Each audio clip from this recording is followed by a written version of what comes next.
ဒီထားတဲ့ဝင်နေလေးပြောပါမယ်အဲ့ဒီလေးတွေ့လားတွေ့ပြီဆိုရင် local တဲ့ C လေးပေါ်မှာ mouse pointer လေးတင်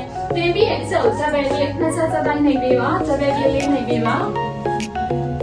local တဲ့ C ကိုတွေ့လားပါပြီ C လေးတွေ့လဲဆို double click နှစ်ဆက်ဆက်တိုင်းလေးနှိပ်ပါမယ် right click မဟုတ်ဘူးနော် double click ပါ right click နဲ့ရပြီမဲ့လေးဆရာ right click ကိုကြာနေပါဆိုတော့ double click တန်းနှိပ်ထားလိုက်တာနော်ဟုတ်ပြီ double click နှိပ်ပြီးတော့ပြီနော်ဟုတ်တယ် double click နှိပ်ပြီးရင်မချက်သေးတဲ့လိုချက်ကိုချက်ထားပြီနော်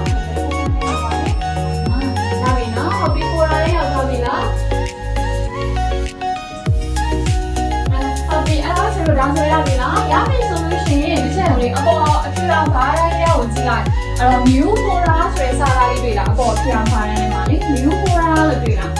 new folder ဆိုတဲ့အဝါရောင်လေးဟုတ်ပြီနော်အဲ့တော့အခုဆက်လို့ local တဲ့ C ထဲမှာတရုတ် folder အဝါတွေတွေ့ရမှာလားအဲ့ဒါတွေနောက်မှာနေနေရတွေ့ရမို့လားဒါမယ်နော်အဲ့ဒါကရှယ်လို့ပါလဲဆိုတော့တခြားသူတွေ head ထဲမှာထည့်ထားတယ်သူတို့ရဲ့ folder တွေရလားဒါမယ်နော်ဟုတ်ပြီဒါကတခြားတို့ကလည်းအဲ့လို folder လေးစောင်းပါပါဒါဆိုတော့အပေါ်အဖြူအောင်ဘာတိုင်းရဲကိုကြည့်လိုက်အဝါရောင်လေးနဲ့ရှယ်လို့ new folder ဆိုတဲ့ပုံလေးတွေ့လားတွေ့ပြီနော်ဟုတ်ပြီတွေ့ပြီဆို